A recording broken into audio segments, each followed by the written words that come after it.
नमस्कार, आप जुड़े हैं मुद्दे की बात में कृष्ण कौशिक के साथ। आज हम आपको जोड़ेंगे पत्रकार की समस्या के साथ में। पत्रकार आम आदमी से लेकर खास आदमी तक की समस्याओं को उठाता है, खराब सिस्टम के खिलाफ आवाज उठाता है। जनता के साथ होने वाली ज्यादती होती है तो उसकी पत्रकार आवाज बनता है, लेकिन उसी पत्रकार के खिलाफ जब इस सब को लेकर मुकदमे दर्ज होने लगे तो फिर क्या होगा? आम आदमी की आवाज कौन बनेगा? आम आदमी की आवाज कौन उठाएगा? आज प्रशासन का नजरिया आम और खास के लिए अलग अलग हो गया है। अगर खास 20 पैसे के कागज पर बिना किसी तथ्यों के अनाप शनाप आरोप लगाकर पुलिस को शिकायत दे दे तो उस खास की शिकायत पर फौरी कार्रवाई करते हुए उस आम आदमी के खिलाफ मुकदमा दर्ज कर लिया जाता है। जब कोई आम उस खास के खिलाफ तथ्यों के साथ शिकायत करता है तो उसकी शिकायत पर कार्रवाई होना तो बहुत दूर की बात है, उन तथ्यों को देखा तक नहीं जाता है। ऐसा ही एक उदाहरण फरीदाबाद की पुलिस ने पेश किया है। जब एक पत्रकार एक निजी अस्पताल की खामियों को लेकर फरियादी की खबर को अपने चैनल पर चलाता है तो उसी निजी अस्पताल के मालिक द्वारा 20 पैसे के कागज पर दी शिकायत पर उस पत्रकार के खिलाफ तुरंत मुकदमा दर्ज कर लिया जाता है। जब इसी पत्रकार द्वारा इसी निजी अस्पताल के खिलाफ अनियमितताओं को लेकर तथ्यों के आधार पर शिकायत दी जाती है तो 6 महीने गुजर जाने के बाद भी उस पर कोई कार्रवाई नहीं होती है। मुद्दे की बात यह है कि फरीदाबाद पुलिस का आम और खास के लिए दोहरा मापदंड क्यों? ये हम क्यों कह रहे हैं तो हम आपको बता दें कि आप स्वयं तय करना कि क्या गलत है क्या ठीक है। शहर के एक नामी ग्रामी एसएसपी अस्पताल में उपचाराधीन एक महिला द्वारा एक वीडियो जारी किया जाता है कि जब वह अस्पताल के टॉयलेट में गई तो उसके ऊपर छत के लेंटर का प्लास्टर टूटकर गिर गया, जिसमें मरीज की साथी अटेंडेंट कह रही थी कि इससे उसकी दोस्त को चोट भी आई है। जब अस्पताल प्रशासन ने उनकी सुध नहीं ली तो उन्होंने एक वीडियो पत्रकारों को भेज दिया। कुछ पत्रकारों ने उस वीडियो को अपने फेसबुक और यूट्यूब चैनल पर चला दिया। उनमें से एक फरीदाबाद के जाने माने पत्रकार सौरभ भारद्वाज भी थे। आपको यह बता दें कि सौरभ भारद्वाज इस अस्पताल की अनियमितताओं को लेकर मुखर होकर उठाते रहे हैं और वह अपनी रिपोर्टों के माध्यम से दावा करते रहे हैं कि इस अस्पताल के मालिक ने सैकड़ों करोड़ का घपला किया है।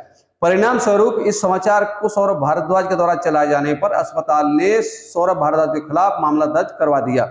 इस सब को लेकर आज फरीदाबाद सेक्टर 12 में पत्रकार एकत्रित हुए और इस बाबत प्रधानमंत्री और मुख्यमंत्री के नाम उपायुक्त को ज्ञापन सौंपा। इस मौके पर सौरभ भारद्वाज ने क्या कहा, आइए आपको सुनवाते हैं। वो जो वीडियो हमारे पास आती है, मीडिया के पास आती है, तमाम मीडिया के साथियों के पास आती है, तो मीडिया के साथियों से चलाते हैं, जिनमें से सौरभ भारद्वाज वॉइस ऑफ फरीदाबाद भी एक है।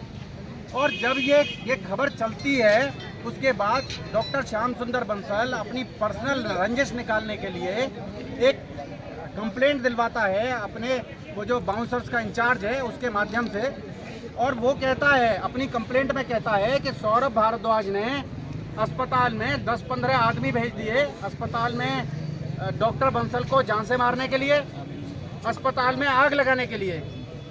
ये समस्या है। इस पर पुलिस एक झूठा मुकदमा दर्ज कर देती है और पत्रकारों को प्रताड़ित करने की कोशिश करती है। उसके लिए आज शहर का तमाम मीडिया कर्मी जो है वो यहाँ लघु सचिवालय पहुंचा है माननीय प्रधानमंत्री नरेंद्र मोदी जी के नाम ज्ञापन देने के लिए कि वो इस मामले में देखें। और ये जो सरकार है, हरियाणा सरकार जो है, जो ऐसे डॉक्टर्स के खिलाफ लगातार आपराधिक षड्यंत्रों में लिप्त जो डॉक्टर हैं, जो आर्थिक अनियमितताओं के आरोपों से घिरे हुए डॉक्टर हैं, उन पर कोई कार्रवाई नहीं कर रही है हरियाणा सरकार, उस पर कार्रवाई करे। ये आज सबसे बड़ी मांग है हमारी और इसीलिए हम ज्ञापन देने के लिए माननीय जिला उपायुक्त जो हैं उनके कार्यालय पहुंचे। पहले भी मुकदमा इन्होंने दर्ज करवाया है और डिफेमेशन भी किया है, तो आपके तो पीछे हाथ धोकर पड़ गए हैं जी वाले।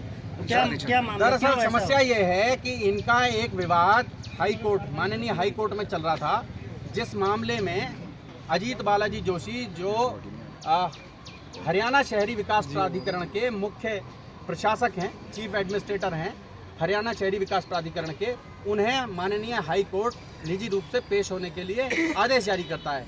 हमने वो खबर चला दी। उसके बाद से डॉक्टर साहब हमारे पीछे हाथ धो के पड़ गए। डॉक्टर साहब ने हमारे खिलाफ यहाँ माननीय अदालत में, फरीदाबाद अदालत में, हरीश गोयल जी की कोर्ट में हमारे खिलाफ मुकदमा दायर कर दिया मानहानि का। और हम लगातार अब पिछली तारीखों से आ रहे हैं ये बताने के लिए कि जी हम तो आ गए, अब ये डॉक्टर साहब सिद्ध करें कि हमने इनकी कैसे मानहानि की, तो डॉक्टर साहब नहीं आते हैं अब कोर्ट में। लगातार तारीख पे तारीखें लग रही हैं। अब भी आज की भी तारीख थी, आज भी मई की तारीख लेके गए हैं डॉक्टर साहब। उसके बाद इनके कारिंदा था, उस कारिंदे ने मुझ पर आरोप लगाया कि सौरभ भारद्वाज मेरे अस्पताल में आए और आकर मुझे जान से मारने की धमकी दी, अस्पताल को बदनाम करने की धमकी दी और पैसों की डिमांड करी। पुलिस ने जांच की, पुलिस की जांच में कुछ नहीं पाया गया, क्योंकि उस मामले में कुछ था ही नहीं, कोई सबूत नहीं था उनके पास। उसके बाद जब पूछा गया कि आपके अस्पताल में कोई आदमी आपको धमकी देने के लिए आ रहा है, तो आपके यहाँ तो दर्जनों के हिसाब से सीसीटीवी कैमरे लगे हैं, तो आप वो सीसीटीवी कैमरे दिखाइए, कोई आदमी आपको धमकी देने के लिए आया है तो इनके पास कोई सीसीटीवी कैमरे नहीं थे। जब आप इन 5 स्टार हॉस्पिटल्स में जाते हैं तो इन हॉस्पिटल्स में बाउंसर हैं, दर्जनों के हिसाब से बाउंसर हैं। कोई आदमी आपको मारने के लिए आ रहा है, मारने की धमकी देने के लिए आ रहा है, तो आपके बाउंसर्स ने कुछ नहीं किया। आप जिन्हें सुरक्षा अधिकारी कहते हैं, सुरक्षा कर्मी कहते हैं, उन्होंने कुछ नहीं किया उस आदमी को पकड़ने के लिए, और झूठा पाया गया पुलिस जांच में, वो मामला झूठा पाया गया। इसके बाद इन्होंने अदालत में उसको, अदालत को गुमराह किया। फरीदाबाद में गौरव खटाना जी की जो अदालत है उसको गुमराह किया और गुमराह करके FIR के आदेश दर्ज करा दिए, आदेश दिलवा दिए।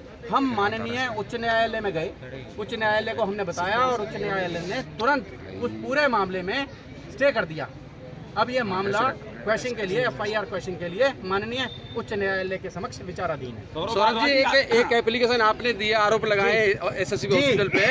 हमने बताया 17 जुलाई 2022 को बाकायदा मेल करके माननीय मुख्यमंत्री को, माननीय ये जो हमारे फरीदाबाद के CP साहब हैं इनको, शत्रुजीत कपूर जी को हमने मेल भेजकर ये बताया कि ये डॉक्टर बंसल ने कैसे फर्जी मोहरों के आधार पर, फर्जी लेटर हेड्स के आधार पर अपने आप को central hospital and research centre limited का डायरेक्टर बताया और उसके माध्यम से इसने कैसे अरबों रुपए का गोलमाल किया है। वो शिकायतें हमने लगातार दी, लेकिन उस पर पुलिस कोई कार्रवाई करने की।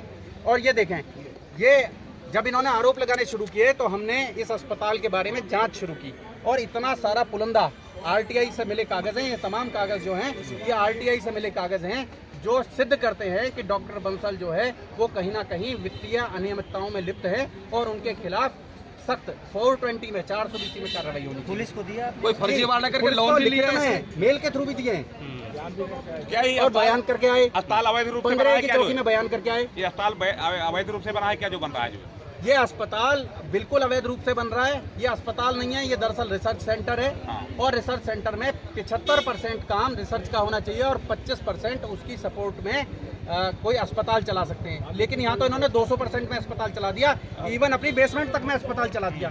जी, इसका मालिक भी तो कोई और है। जी, वही मैं बता रहा हूँ कि ये जो प्रॉपर्टी है ये हुड्डा ने डॉक्टर संजीव गुप्ता को दी थी और ये इस शर्त पे दी थी, वो जो शर्त है, लेटर की जो शर्त है, शर्त नंबर 13 उसमें स्पष्ट लिखा है ये ना तो उसको मॉर्गेज कर सकते थे डॉक्टर गुप्ता, ना उसको किसी को गिफ्ट दे सकते थे, ना उसको रहन रख सकते थे, ना उसको बेच सकते थे। ये स्पष्ट लिखा हुआ है, लेकिन उन कागजों को कोई मानने को तैयार नहीं है। ये जो अधिकारी हैं, हरियाणा शहरी विकास प्राधिकरण के अधिकारी हैं, उन पर इतना बड़ा दबाव है क्योंकि माननीय मुख्यमंत्री जी इनके यहाँ जाते हैं, माननीय केंद्रीय मंत्री कृष्णपाल जी इनके यहाँ जाते हैं, तो उससे प्रशासनिक अधिकारियों में एक रौब रहता है कि ये बहुत बड़े डॉक्टर हैं, ये डॉक्टर के खिलाफ हम कैसे कोई पर्चा दर्ज करें, कैसे कोई कार्रवाई करें। इसलिए लगातार इनके खिलाफ कोई कार्रवाई नहीं हो रही है। फर्जीवाड़ा करके मुकदमा दर्ज हुआ है। सौरभ जी, डर के आगे आ जाओ साइड में, एक मिनट मैडम, थोड़ी साइड में आ जाओ इधर। और मजेदार चीज देखिए, और मजेदार चीज देखिए आप, मैं आपको बताता हूँ, एक मिनट रुको, और मजेदार चीज मैं आपको बताता हूँ। आप ये देखिए कि जो मालिक है अस्पताल का वो लिख रहा है चिट्ठी, उसको चिट्ठी लिख के बता रहा है हरियाणा शहरी विकास प्राधिकरण कि हमने आपका नक्शा पास कर दिया। वो आदमी कह रहा है कि मैंने तो नक्शा पास करने के लिए आपको बोला ही नहीं, आपने नक्शा कैसे पास कर दिया। आप ये देखें, षड्यंत्र देखें, आप किसी बिल्डिंग के मालिक हैं और उस बिल्डिंग का नक्शा आपकी बिना मर्जी के पास हो जाता है। और इस तरह की वित्तीय अनियमितताएं हैं और जिनमें ये डॉक्टर बंसल लिप्त हैं, उनकी बहुत गहन जांच होनी चाहिए। और हम आज तमाम मीडिया के जो साथी हैं ये इस मांग को लेकर आए हैं कि CBI से इसकी जांच हो, इस मामले में डॉक्टर बंसल की जांच हो, इनके पूरे जो घोटाले हैं उनकी जांच CBI के माध्यम से हो। और अगर नहीं होगी तो हम यहीं सामने जो फरीदाबाद का छोटा जंतर मंतर कहा जाता है लघु सचिवालय, यहीं भूख हड़ताल शुरू करेंगे सौरभ भारद्वाज जी, 15 दिन बाद से जी। पुलिस कहती है कि अगर कोई फर्जी एफआईआर दर्ज करवाए तो उसके ऊपर भी कार्रवाई होती है जी। क्या आप ऐसी भी मांग करेंगे कि अगर फर्जी एफआईआर दर्ज हुई है तो डॉक्टर बंसल या जिसने दर्ज करवाया उसके ऊपर पुष्पेंद्र जी, चोर के पैर नहीं होते। अगर मैं 1% भी चोर होता, मेरे अंदर कोई पाप होता, मैं यहाँ तक पहुँच नहीं पाता। आज मैं चीख के कह रहा हूँ और यहाँ बैठकर बताऊंगा, गांधीवादी तरीके से बताऊंगा कि ये देखें जी।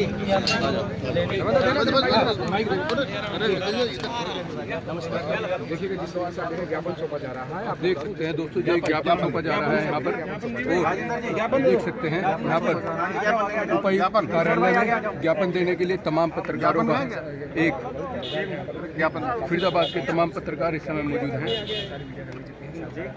देखिए, देख सकते हैं आप, तमाम पत्रकार यहाँ पर पहुँचे हैं। किशोर ज्ञापन